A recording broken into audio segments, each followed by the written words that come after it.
Okay. Well, welcome all 39 participants for the June Collin County Beekeepers Association meeting.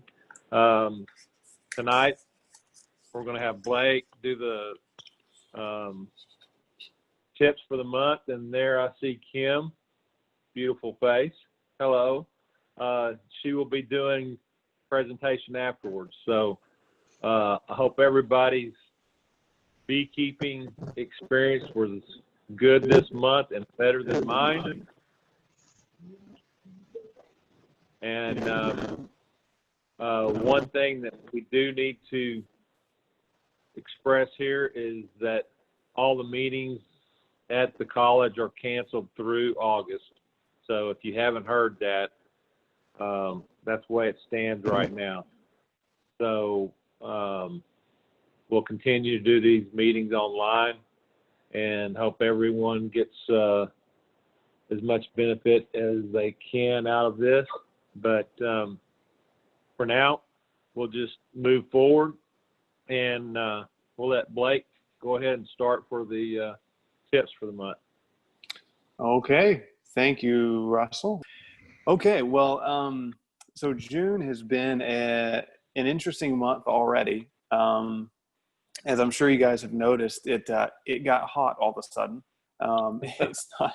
I mean, I don't know. It seems like it came out of nowhere. I mean, it seems like we had some pretty nice weather, and then all of a sudden, man, it has hit, and it's hit with quite a vengeance.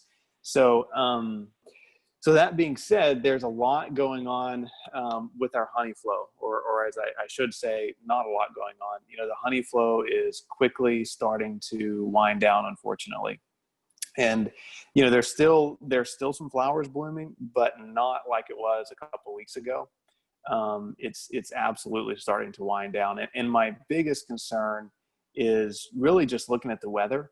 You know, the weather is just, man, it's just really getting hot and dry. And so if that persists for much longer, then, you know, I think we're going to see the honey flow shut down pretty quickly. So one way you can test to see if your bees are, you know, curing the nectar that they're bringing in, this is kind of what I use as a gauge for how much, you know, nectar is currently coming in, is if you hold one of those frames full of nectar in your honey supers horizontally over the hive and shake it really hard, you'll see nectar come raining out if it's raw nectar that the bees haven't cured yet.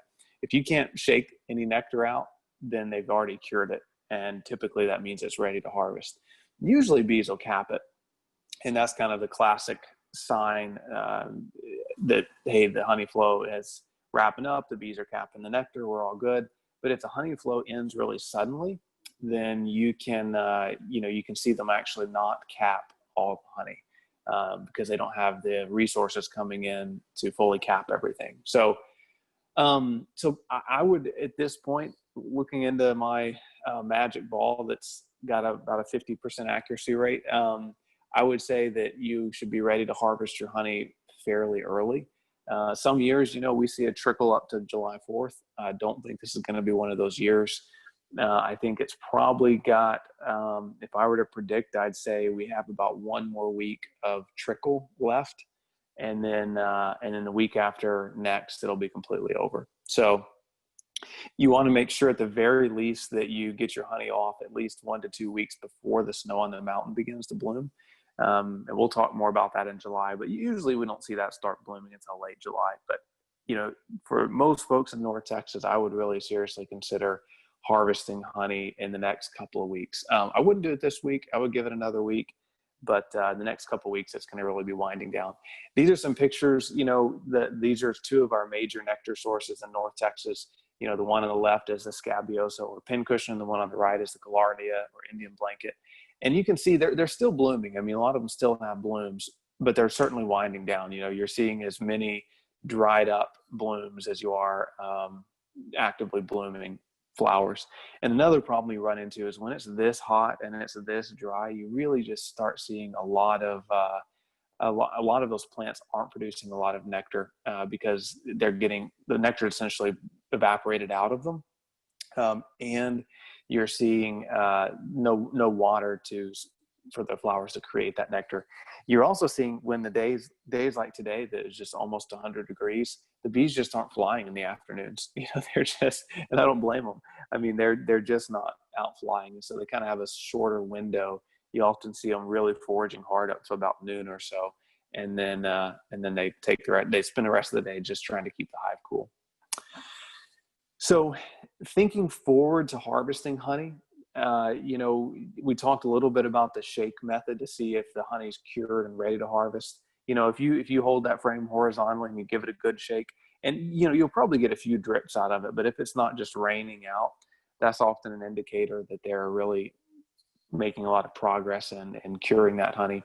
And then once it's capped, it's certainly done, but it's rare that you'll actually see every frame fully capped in your honey super. It's not uncommon to see, some frames capped and some half capped and some not capped at all. So depending on, how much time the bees have had to get everything capped over. So, but as a general rule of thumb, I would say week after next, for sure, you could certainly harvest your honey, probably even the end of next week. I kind of think the heat this week's going to kill off most of what's left of our nectar flow. A question a lot of folks have is, how much honey should I harvest? How much should I take from my bees? And I would say that really just depends on your goals in beekeeping. I mean, if you were just really, really, really wanting to make honey this year, and because this year has kind of stunk for honey flow overall, it just has not been a great year for a honey crop in North Texas. But if you were just really wanting to make honey, you can harvest all the honey out of the honey super completely. You can take all the honey out of the honey super. You can even take all the honey out of your second box. And the big key that we're going to talk a lot about next month is just making sure that you are feeding those bees heavily as soon as you take their honey away. Because if you take all the honey out of that second box, you've taken pretty much all their resources, all their stores, and there's not much nectar coming in. And so you'll need to aggressively feed until you've got 30 or 40 pounds of honey stored in that second box. So it's not a bad thing, if you want to harvest all the honey out of that second box. You just need to be pretty aggressive with the feed afterwards. I will say that it's not, the bees tend to do a little better when they're being fed heavily in the summer months. So, again, if you really want to make that honey, you can pull all the honey out of that second box and then just, give them maybe a quart or a half a gallon every week. And if they kind of have that sustained trickle of nectar or syrup coming in over the summer months, they do way better than just sitting around all month with nothing to do. When you do harvest your honey, do it quickly. Don't pull those honey supers and let them sit outside for a couple days. The small hive beetles will engorge on that on that honey, and you won't have any honey left. It could melt in the heat. You just whenever you're going to do it, make sure that you pull those honey supers off the hive, take them right away to be extracted, and then you're going to want to make sure that you put a honey super right back on the hive if you pulled it down to a single box. If you've got 2 deep boxes, or a deep and a medium as your brood nest, and your honey supers are above that, you don't necessarily have to put boxes back on. But in the summer heat, you really got to make sure that the bees always have a minimum of 2 boxes. It just gets too hot in a single story box. So if you're taking that second box off to harvest the honey, make sure you just put it right back on after you extract. So post-hive care, we talked about this a little bit, and we're going to really focus on this in July. We're going to get into a lot more depth, but Texas summers are really tough on bees. They're harder on bees than winter. They just really struggle in the heat. So make sure you've got a reliable water source nearby, or provide a water source. And I've got a few tips for that in just a minute. Make sure each hive has at least 1 box above the brood nest. If you really want to go crazy and really provide your hive with some extra bonus, then put a 3rd box on top of them, really just as a heat barrier from the sun, and that'll really help them. You can start cracking the lid for ventilation just a little bit, 1/4 inch or so. If you've got a screen bottom board, I wouldn't worry about cracking the lid at all. They'll get plenty of ventilation through that screen bottom board. just keep in mind, and I haven't really talked about this a lot in general, but if you really, this is one thing that we do commercially. If most of our bees, our bees are commercially, they're all on their way up to North Dakota right now, where it's a balmy 70 degrees during the day. But sometimes we do leave bees here in North Texas. And this year, I'm going to leave a lot of bees here in North Texas. And the key to keeping bees healthy over a Texas summer is to keep them busy. And so I never just let bees sit here all summer and do nothing, because they just fade. They fade away and die. And so what I do is I put a deep box of foundation on top of my hives. I put a pollen patty on them. I feed them syrup, and I make them draw out that an additional deep box. And that way I've got my comb drawn out for next year, and they've stayed busy. If they really draw it out quickly, then I might make a split. I'll take that second deep box full of bees and brood. I'll make a summer split and put a fresh, deeper foundation on top of everything and start the process over again. But whatever you can do to keep your bees busy, they're just going to be that much healthier over the summer. Especially when I'm talking about busy, I really mean feeding, and then giving them something to do, like drawing out foundation. One concern this time of year is robbing, and this is a video, hopefully you can see it, but it's, a lot of folks ask, well, I see a lot of bees coming and going from the entrance of my hive. Are they robbing? So this is a video I like to show. This is robbing. It's pretty dramatic. And the bees just go crazy. You can see they're trying to get in every crack, every crevice they possibly can. And we really typically start seeing a problem with robbing in the summer months, because all the natural forage has died off and the bees don't have anything else to do, nowhere else to forage. And so they'll try to start stealing honey from each other's hives. One mistake a lot of people make, well, two, I'm going to say this: in the summer months, I would never recommend a Boardman feeder. So the kind of feeder that fits on the entrance of the hive, I don't recommend those in the summertime, because it's a lot of syrup right in the entrance of the hive. It's kind of an open invitation to all the bees in the neighborhood to come take the syrup. So I would go with an internal feeder, whether it's a division board feeder or a top feeder in the summertime. The nice thing about a top feeder is it's also kind of a bit of a heat barrier for the bees in the summer months. So those are kind of nice in the summer. The other thing, the other mistake I see a lot is when you extracted your honey, people bring those wet supers back after they've extracted them and put them directly onto the hive in the middle of the day. And boy, that smell of honey is so strong that all the neighborhood bees come and try to rob the supers. So when you've extracted your honey, if you're putting boxes that have been extracted back on your hive, do it right about sunset. And that way the bees in the hive can spend all night cleaning up that honey, licking it all up. And then the next morning, the neighborhood bees won't smell it, and that'll help robbing as well. So those are a couple tips. Something else that we see a lot this time of year that a lot of folks have questions on is bearding. And this is when you've got a lot of bees on the fronts of the hive. So the video on the far left is actually washboarding. This is where you've kind of got a thin layer of bees spread out evenly on the front of the hive. So these bees are very advanced. They're actually social distancing. You can see they're all nicely spaced out on the front of the hive. And so, but we don't really call that bearding. That's washboarding, where they're kind of moving in a rhythmic motion and all over the front of the hive. That's not really bearding. So the center picture is more typical for what I see in the evenings, or when it's just really hot. You can see the bees aren't really clustered in a beard so much as it's just too hot. And you see some of the bees moving out of the hive, especially in the evenings.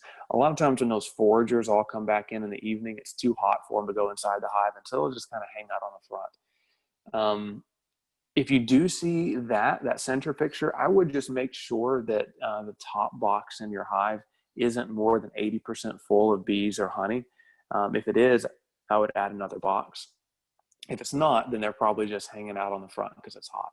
The picture on the far right is more of what I see when a hive's getting ready to swarm. When you've just got a kind of a nice little ball of bees hanging out on the front. Sometimes those are the ones that are prepping to swarm. Doesn't mean they're going to swarm, but if you were to go into that hive and see queen cells everywhere, then they were definitely going to swarm. So just a few pointers on bearding there. And you're going to see with strong hives, you're just going to see bearding this time of year because it's so hot. And no matter how many boxes you add, you'll see some bearding just because the bees are trying to get out of the hive because it's too hot. And you'll especially, that center picture is what you see most commonly. So the last slide I've got here before I go to some questions that you guys may have is just water source, making sure as all the ponds start drying up and as it gets really hot and dry, make sure you're providing a water source to your bees so that they don't hang out at your neighbor's pool. Water sources can be a 5-gallon bucket with pea gravel that a water faucet drips into. It could be a bird bath. I would try to make sure your water source is in the shade. Bees don't really like really, really hot water. If you've got a shallow dish like a bird bath and it's in full sun, the bees, it's going to be a little too hot for them. So make sure your water source is in the shade and make sure it never dries up, because as soon as it dries up, the bees are going to go look for one somewhere else. If you live out in the country and there's a pond within a quarter mile or so, no worries. The bees will find that without a problem. So with that, June is a bit of a slower month, if you will, just because we're kind of in between. We're waiting for the honey flow to wrap up, and we haven't extracted our honey yet. And then July is really when we start talking about how to get our bees to survive the summer, feeding. Do we do pollen substitute or not? We'll talk about it. Kind of depends on how hot and dry it gets. I mean, if we don't start getting some rains pretty quick, if it stays this dry into July, then you may want to consider putting some pollen patties on your hive, because the pollen sources will start drying up as well. We're also going to talk a lot in July about mite treatments. Just as a preview to that, you really want to make sure you've got mite treatments ready to go on the hive as soon as you harvest your honey, because if you don't, you'll often, the mite populations tend to start peaking mid-June to mid-July. And so putting mite treatment on as soon as you harvest that honey is really critical. And when it's this hot, for chemical controls, you're really looking at Apivar. It's the plastic strip, not Checkmite, not Apistan. Those don't work. Make sure it's Apivar. Amitraz is the active ingredient. And that's really the most effective mite treatment anyway, but it's also the one that you can actually apply when it's this hot. If you use like Apigard, the thymol based, it's way too hot. You'll kill all your brood. Oxalic acid vapor you can use. It doesn't work as well when you have brood in the hive, so you'll need to make sure that you are doing it at least 3 times, 7 days apart or so, to try to kill all of those. Try to kill the mites as they emerge from the brood. So, but we'll get into a lot more of that in July. So with that, I'm going to go back to, I'm going to stop sharing my screen and you guys can probably see me. There we go. So if you guys have any questions, feel free to ask them and I'd be happy to answer them in the next few minutes. And I'm going to open up the chat box because I see lots of folks putting some questions in the chat box. Someone asks, since the nectar flow is ending so quickly this year, do you speculate that it will move up the floral schedules or that there will be summer dearth? Should we expect snow on the mountain to come sooner? I don't know. I don't really anticipate the snow on the mountain coming sooner. It might, we'll know by the July meeting. I don't think it's going to come terribly sooner. If we get some rain, that would help. But as far as the summer dearth, it's shaping up to be a pretty severe summer dearth right now. Now that could change. I mean, what worries me, it's not unusual to go a week or two without rain in June. What concerns me is that we really haven't had a good rain in a week or two. And looking at the 10 to 15 day forecast, there's like no chance of rain and it's very hot. So when you start seeing that, when you start getting those 2 to 3 week spurts where it's in the 90s or hundreds and no rain, it just kills everything. So anyway, yeah, I mean, we'll know by July, but it's shaping up to be a pretty severe summer, unfortunately, for the bees. So any tips on keeping cool while doing inspections? Do them at about 6 a.m. That's, man, it is hot. I mean, we're working bees all day this week. and it's just brutal. I mean, and it's really not good for the bees either. I mean, when it's this hot, I don't like going in the bees when it's this hot, just because, you know, it messes up their ventilation and everything. So ventilated bee suit, you know, sometimes what we do, if we're not going to be out in the bee yard long, we'll take a ventilated bee suit and we'll hose it down with a water hose and put a tank top on and basketball shorts, and put that wet bee suit on over us and then go work the bees. And it actually, you know, it's actually not bad. The nice thing about a ventilated bee suit is if you get hot, just soak yourself with a water hose. It doesn't hurt the bee suit. So those are my best tips. So you asked, is Vitex a good source of nectar and pollen? Yeah, Vitex is awesome. Vitex is fantastic. Alan says HopGuard 3 is being shown on Facebook. Is it a viable summer mite treatment? So HopGuard, you know, I haven't dug into HopGuard 3 a whole lot. It might be, you know, most of them talk about temperature controls on the labeling. So I would take a look at their website and see if they talk about the temperature range. I think HopGuard is okay in the heat. My only concern about HopGuard is, as you referenced, it's HopGuard number 3.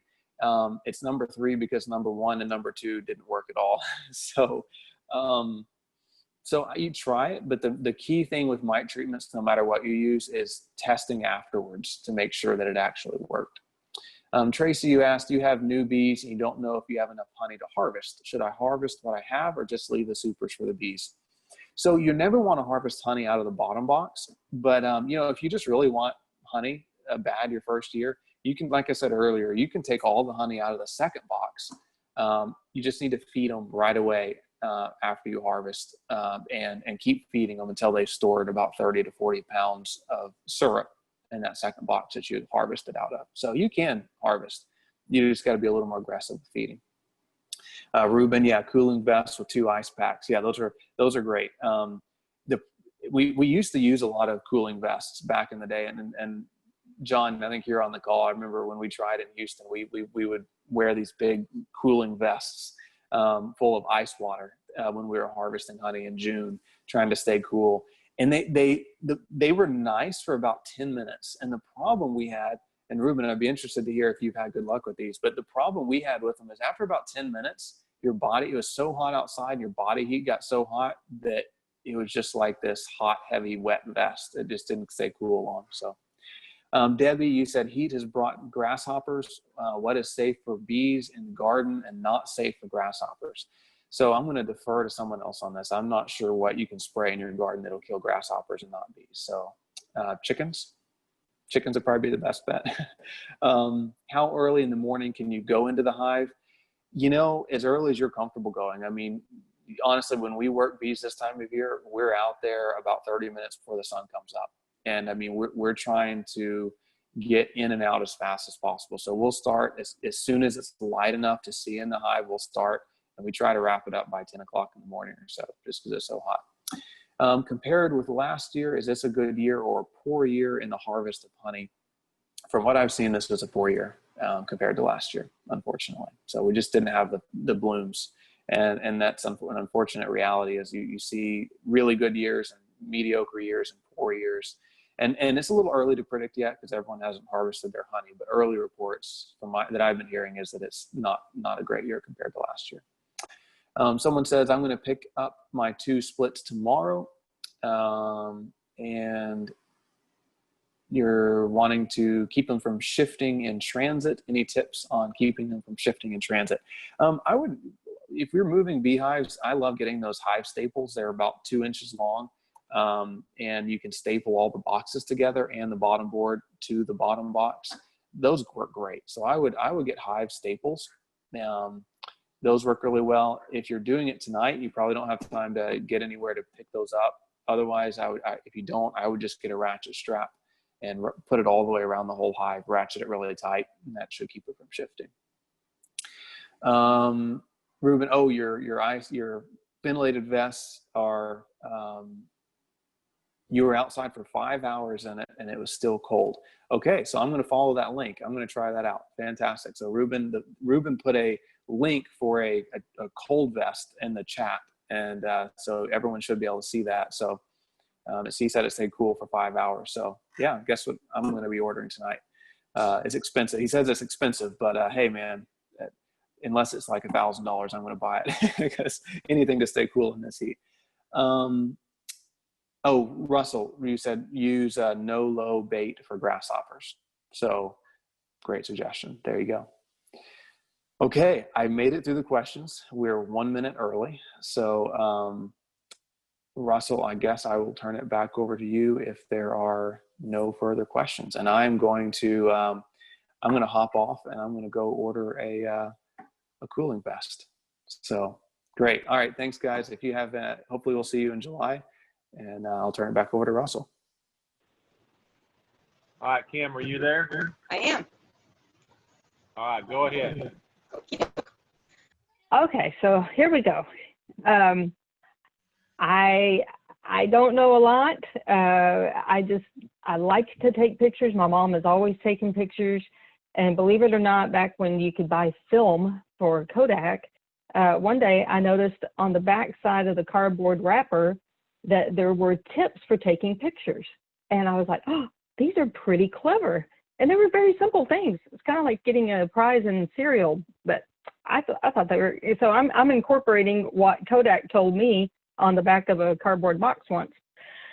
As far as I'm concerned, being a beekeeper, this is what I tell everybody that I see, whether they're established beekeepers or new or somebody that's getting into it. I tell them all the time, you have to always have your camera with you. I don't care if you've got a real phone, a real camera, camera phone, a GoPro. I saw somebody that had a GoPro drone while he was doing bee removals up on a roof. And I don't know how that's controlled while you're working, but nonetheless, he had a GoPro that was over his shoulder showing what he was doing. It was really cool. Or, have a helper there if you've got a special occasion, but always, always, always have a camera handy because you never know what you're going to see. So another thing is you want to always take the time to, or at least be willing to take the time to stop. Just slow down. Don't just rush out there to feed or, do a quick hive check. Just kind of open your eyes, besides your nostrils, which I enjoy, and your ears to listen for troubles or that nice soothing buzzing sound. Look at what's going on. This particular picture right here with this wasp, I had seen a wasp on the top of my hives, and I thought, what are you doing, you little rascal? And I kept kind of keeping my eye on him, and in a few minutes, he went down the side of the box and around on the end of the bottom board. And so I got where I could see him a little bit better, and he came around very slowly up onto that bottom board, and you can see his face. He's kind of like, because the guard bee was sitting there waiting. So I thought that was kind of a cool shot. But, you just have to be willing to look around because, as you all know, anybody that's a beekeeper, you never know what's going to happen. So you just got to have your camera handy. One night I was out there trimming some bushes, and bees flew on the top of my ladder. I was like, what? So I got a nice swarm. And then down here in the bottom left, one day I was doing a mite check, and after I was done with the sugar roll, I tapped the bees back into the hive, and I was going about my business, and I looked over, and there was one sugary bee in the midst of normal bees, and I just kind of thought, that looks cool, just seeing one little sweet albino bee right there. So you just never know what's going to happen, so keep your phone handy. And on this particular picture, unbeknownst to me, my glove, because my gloves are always too long for my little squatty Vienna sausage fingers, my glove had punctured some honeycomb. And as I put the hive box back together, when I was done with my inspection, I looked and there was honey drizzling down the side of the hive box. And before I knew it, bees started going down there and just slurping it up. And I think this is one of the first times that I myself actually saw a bee tongue. I knew they had them, I just hadn't seen it. So I love this picture because you can see the bee in the foreground and the background slurping up the honey. You got that one little drip that's about to drop, and then the little fire ant in the background also slurping up the honey. So anyway, you're just going to see cool stuff. And this was last year, my very first honey harvest. We all know what a welcomed sight that is, and I pray that we get this year, although I have to admit it's looking a little sparse out there. But when we pulled that hive out, that frame out during my very first honey harvest, I was thrilled to death to see that. I was like, oh my God, it's like they really say in the textbooks. This is so cool. And then on this picture, this poor little bee had stung my glove on my left hand, and she didn't sting and fly off. She just kind of stayed there and just pivoted over and over and over for about 5 minutes, as if she knew what was going to happen when she finally moved far enough. But I was able, in the meantime, to pull my phone out and get some, extreme close-ups of her with her stinger in my glove. So I had never witnessed that myself, and it was just kind of a neat photo op, and although I felt terrible for the little bee. So again, you never know what you're going to see. So, be willing to get out of your comfort zone, pull the car over, walk a few extra steps, see what you're going to see. This is not necessarily a photo contest winning shot here, but it's certainly may be the last time I ever see a giant igloo cooler full of comb and bees. This was, I call these my trailer trash bees, because they literally were thrown out with the trash at a trailer park, and it was actually upside down. I didn't know that, and I was called to come get it, and somebody had kicked it and flipped it over, and that's the way it was when I got there. But I thought, well, that's interesting. So again, you never know what you're going to see. A couple of accessories that might be helpful if you're going to be taking pictures. Here in the top left, I was doing a bee talk somewhere, and somebody was going around giving away these little promo items with some business name, those little hands. Well, they're these short little squatty plastic hands, and you kind of gently pull them apart and you set your camera in between them. And so you can set it on top of a hive box or a toolbox or a rock or something like that, set your timer or turn on your video, whatever, but you can just use that as a little phone prop. Or here in the top right corner, this is called a gorilla pod. It's a type of a tripod, and they've got all different kinds. You can mount your real camera to it. You can, obviously, they've got the kind that will grab your cell phone and hold it, but the legs are very flexible, so you can, unlike a normal tripod that just kind of, it goes up and down, these can flex. You can put one leg up high. You can wrap them around a branch or something to suspend it. It's really amazing what it can grab hold of. And it's a short mini thing. And then here at the bottom, this is a stylus, which I've never really honestly knew these existed before. But my new cell phone I recently bought apparently has to have some type of contact with the screen to operate it. So the first time I took it out in my bee yard and was doing a hive inspection, I went to get my phone, and I was wearing my leather gloves, and I suddenly could not operate my phone. And I thought, this is stupid. But if I took my gloves off, I happened to be working a hot hive. Every time I took my gloves off, the bees went straight for my fingers. So I was like, oh! But I did learn that I can either wear those neoprene or vinyl gloves, and I can actually operate my phone, or I was watching my mom use a stylus one day, and I thought, that's genius. So I ordered a box of them, just these little short stubby styluses. You can get them on Amazon. I put one in my bee box, put one in my bee suit, put a couple in my car, and I can now wear my gloves, my leather gloves, use the stylus, and I can do video, I can take pictures. The only thing I would say is I can't use my fingers to expand out and zoom in on the camera. But hey, I can always crop the picture later. At least I don't have to take off my gloves to use the phone. I got the stylus there. So I thought that was kind of cool. And then another thing to take into consideration is the light when you're working. And this goes for whether it's bees or anything. You want to think about your light source, whether it's sunlight, a flashlight, a light bulb, if you're doing a bee removal inside. So a friend of mine was visiting, and she was going out to check bees with me for the very first time. This first shot, you can see that obviously I'm behind her and the sun is on her left, so she's in shadow. But when I moved around to the other side, now the sun is on her and you get a much better shot. So keep in mind when you're taking pictures, you just don't want things in shadow. You want it to be able to shine. And this shot I got of Sean, I think it was last year. I entered it for the portrait competition for the TBA this last year. And believe it or not, it was actually disqualified. Because he said his face was in shadow. So I just wanted to point that out. Be careful that you don't have shadows on your image. So when you're taking the photo, you know, don't be afraid to take more than one shot, because one shot may or may not get the picture that you're trying for, because as we all know, bees aren't necessarily going to sit still. Sometimes you'll end up with blurry shots. Let's see, I've got some delightful little blurry bees who weren't following my instructions. And then these little bees were behaving, but then I've got a little photo bomber down there in the bottom right corner.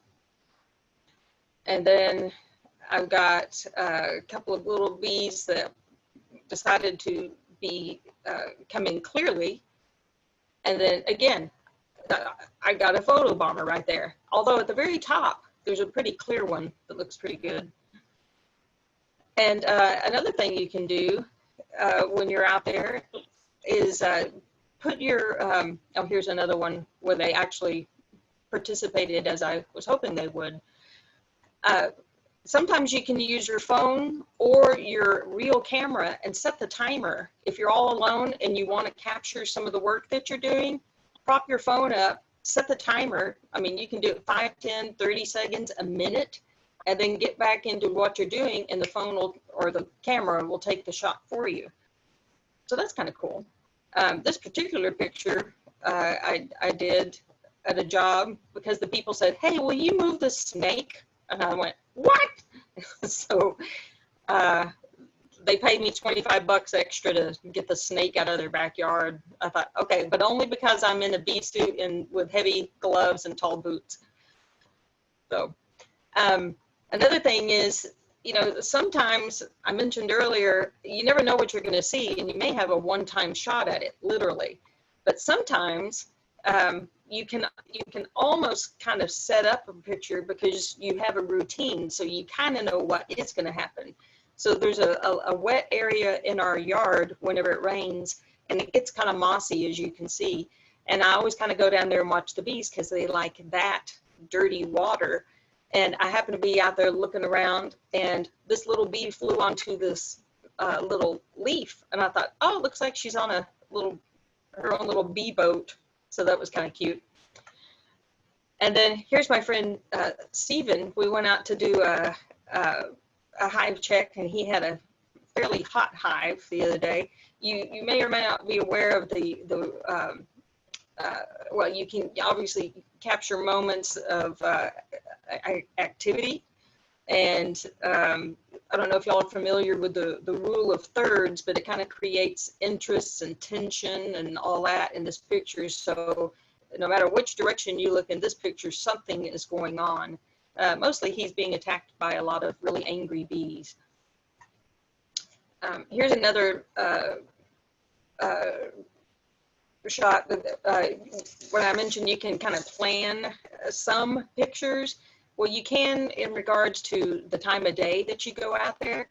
Again, I'm not a photographer, but I have noticed that early morning light or late afternoon light gives you some really cool light on the bees. Sometimes when the sun is hitting them just right, it's like their little abdomens are almost glowing like a firefly, or you can see the hairs on their bodies.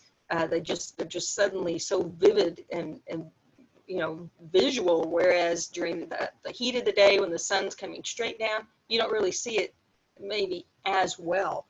So that's something you can control, is the time of day that you go out there to take pictures. So here's another thing to consider is, what are you looking at? What is it you're trying to get your viewer who's looking at your picture to see? Now, in this particular picture, if you're a beekeeper, I'm sure your eyes are going exactly where I want them to. But if you're not necessarily have much experience with this, you may not realize that there's a queen in this picture. So in case you can't see her, let me grab my pen right here. She's right here. So it's kind of like playing a little Where's Waldo.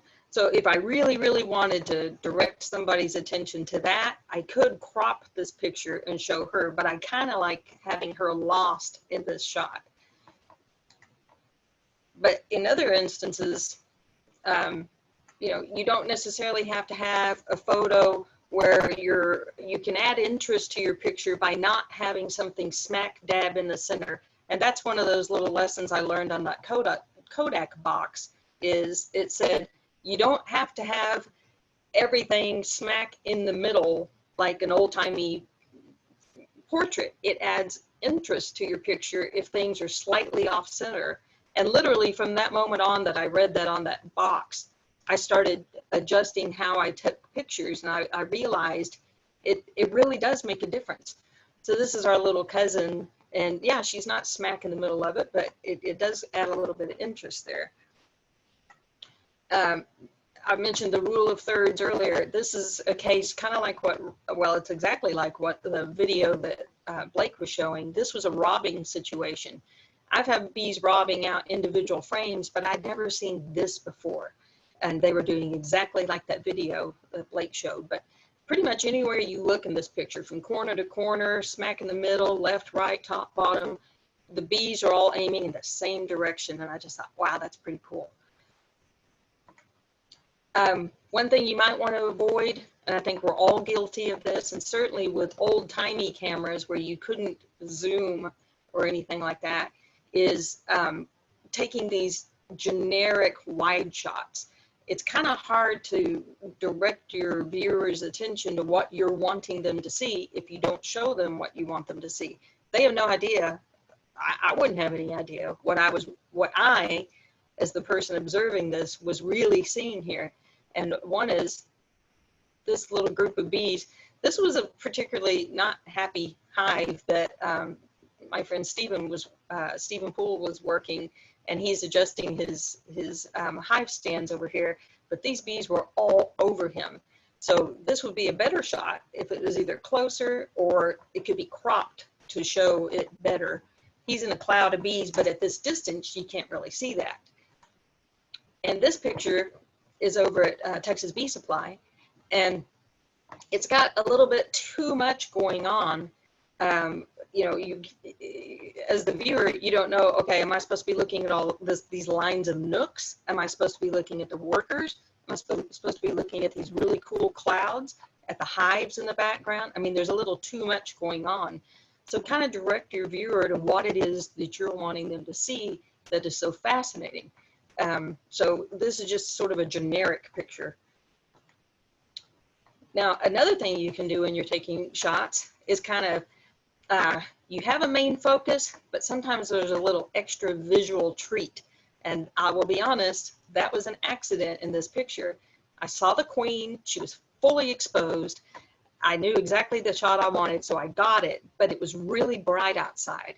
And I cropped the shot, and it wasn't until I cropped it and looked, and look at here, look at all these fresh eggs. I didn't see those at the time. I didn't see them when I was outside. I saw them once I cropped this photo. I was like, shut up, that's so cool. So I liked the queen. You can see her abdomen, and she's just nice and shiny, and everybody's paying attention to her. But those eggs are what really caught my attention. So I thought that was kind of cool. And here's another little bonus shot. You've got a nurse bee tending this baby drone that's just in the process of hatching out. And I think that's a really cool and tender shot. But what also catches my interest is this other baby drone over here. And I liked it because I can see the striations in its little antenna as it's feeling its way, already checking out its surroundings before it's even out of the cell. And same thing over here. And there's another one in the background, and even another one here. So you got 4 hatching out besides your main point of focus. And then this one, you may or may not recognize what it is I'm going for here. I've pulled a frame. Okay. So what I was really wanting you to see is that we've got some queen cells going on. There's 6 of them right there on the bottom of that frame. So by cropping this shot, and I also went in and just kind of adjusted the exposure a little bit. It was a real cloudy day that day. But by adjusting the exposure and the light a little bit, it kind of made those queen cells pop. Whereas before, you're just kind of like, okay, somebody's holding a frame over an open box. Big deal. So I'm just kind of showing you how you can add some interest to your pictures, you know, direct your viewer to what it is you're wanting them to see. And then this picture, I went out to throw something in the trash can, and I noticed this cute little bee on the recycling container right next to it. And it had just rained, and this little bee was drinking from a little droplet of water. And it's the very first picture I took with my brand new cell phone. And believe it or not, I did nothing to this picture. I got super close up to her. She never flinched. And look at the clarity on the pollen basket, the hairs on the legs. You can see the hairs on the eyes. And I kid you not, I didn't adjust the lighting. I didn't crop it. I didn't do jack. It's the very first picture I took. And I can see it's got a little bit of blur on it here and there. But overall, I mean, it's pretty darn clear. And I just love that you can see all of her little hairs on her legs and everything, and the vivid blue behind her. So another thing I want to encourage you to do is don't be afraid to get close up. The bees don't mind, or they haven't in my experience, and you can get some really awesome shots, not only of the bee, but whatever it's on, or somebody in the background, or something in the background, I should say. So those are just some pointers. The photo contest rules, I'm going to be heading up the photo contest. I'm not in charge of the calendar, but as far as receiving the photos and stuff like that and organizing them, we haven't really kicked around exactly how we're going to do the judging, but obviously we need a picture for every month for our CCHBA calendar for 2021, and we need a cover shot, and we need a back cover shot, and then the 12 months. So I'm guessing at least 14 pictures. So, you know, enter your pictures, and there's directions here. I can read through this if you want, or you can, there's a link on here. I'll just tell you in a nutshell, think in terms of a TV screen or a movie screen. You don't want your pictures like this. That's portrait. This is landscape or horizontal. So your calendar looks like this. Your calendar does not look like this. So when you're doing your pictures, think of them like this. So even if it's a portrait picture and you crop it, just make sure that it's going to fill out the page on the calendar. And you can send as many pictures as you like, but I would ask that you send them one per email that's mentioned in here. And, you know, put your name, maybe in the title, label your picture like, you know, be on a purple flower. I don't know. And put your name and, of course, include the picture. That would be delightful. And anyway, you can see these on the Yahoo groups, the Facebook groups. I think it'll be in the Beeline next month. And there's a link at the end of this that'll tell you about it. And the contest is currently open. It opened a week ago today, and it runs through midnight on, it opened on Monday, June 1st, and it closes on Friday, July 31st at midnight on Friday. So in other words, at 1 a.m. on Saturday, don't send your picture. Don't send it. But you've got until midnight on Friday, and they will be accepted. So send in as many as you like, and, you know, think again about the things I mentioned. Try not to send these ginormous pictures, something way in the distance. Be specific. Show us what you are seeing, and enjoy it. Open your eyes and enjoy your time out in the bee yards, and just have lots of fun adventures. And that's it. That's it for me. Oh wait, let me see. Yeah, that's it. All right, Kim, that was great. Thank you. I do appreciate it. You're welcome. Did anybody have any questions? Anybody have any questions for her? They know. Yeah, you said, one comment, you said you changed can't think of the word you said. Like a change on your camera. It was cloudy, so you changed it and you got a better picture. Exposure? Oh, yeah, I actually did that on my computer.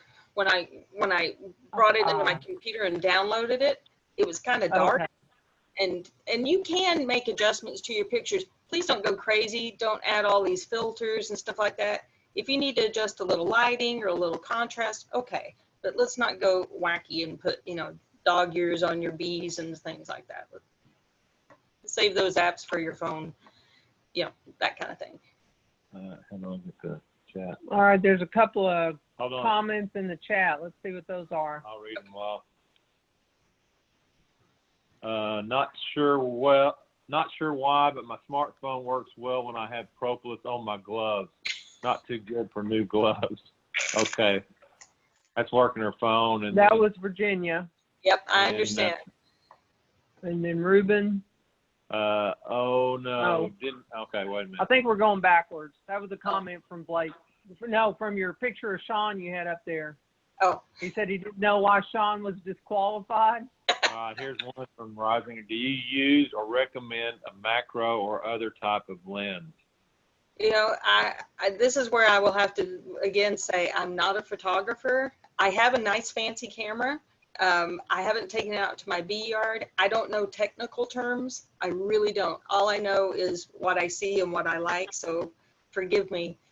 I don't know. On my old camera, I had a little button where I could go macro or micro, and I liked that. Mostly I looked at it, had a picture of a flower, and I knew to zoom in on that.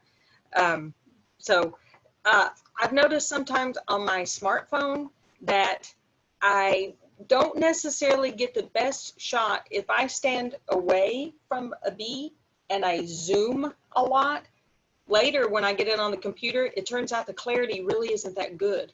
What I get a better result from is if I physically move the camera closer to the bee, and then if I need to zoom a little bit, then I get some good clarity. But I wouldn't recommend standing a great distance and zooming in and expecting it to be an awesome shot. It might be of a human or a cow, but of a bee, it at least on my phone, and it's a decent phone, but I've found that technique doesn't seem to work for me, even though I thought at the time, oh my gosh, these are going to be awesome. And then I get in and I've got 30 shots of not so clear, really.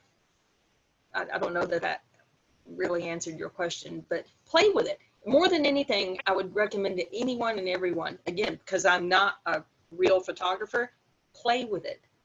That's exactly what I do every single time I'm out there.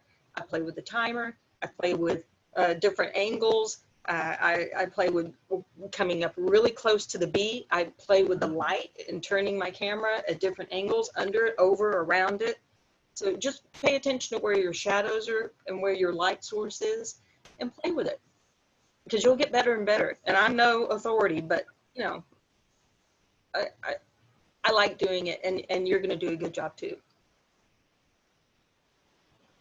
All right. Well, I don't see another question other than John Skip gave you a compliment on the picture of the classroom that they have hanging in their school classroom.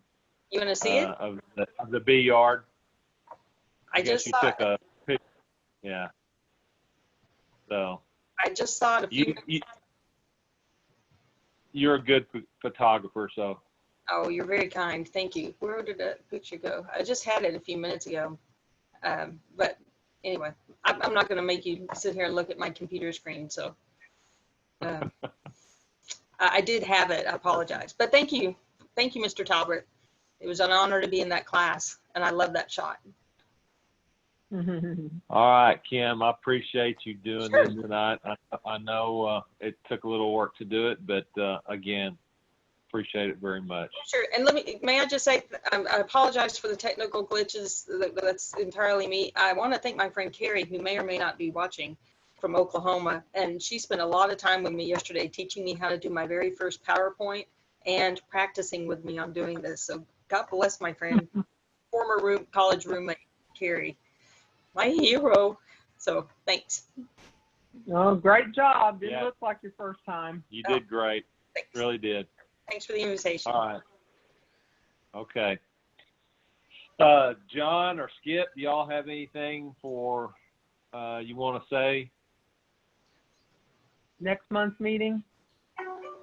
Next month's meeting, we're hoping to have one of the doctors on, so we'll do some apitherapy type stuff or something on the medicinal side. So look forward to seeing Dr. Shackelford. We got to work with him and get him set up for this, but hopefully that's what we'll be doing. And then Lance will be in August, so we've got some good ones coming up. Awesome. Okay.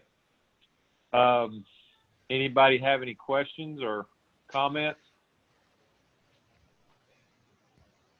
No. All right. Well, I guess that will finish out the meeting.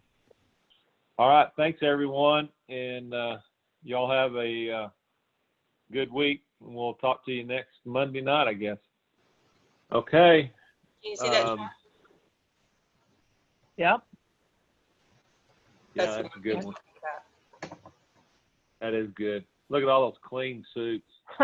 Is that a class? You can tell they're brand new beekeepers. Oh, yeah. What class is that?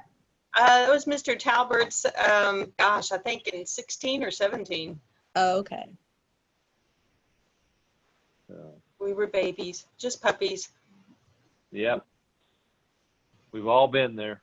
Hmm. Okay. All right. Well, good night, everybody. And thanks again for all you do. Couldn't do it without you. Thank y'all.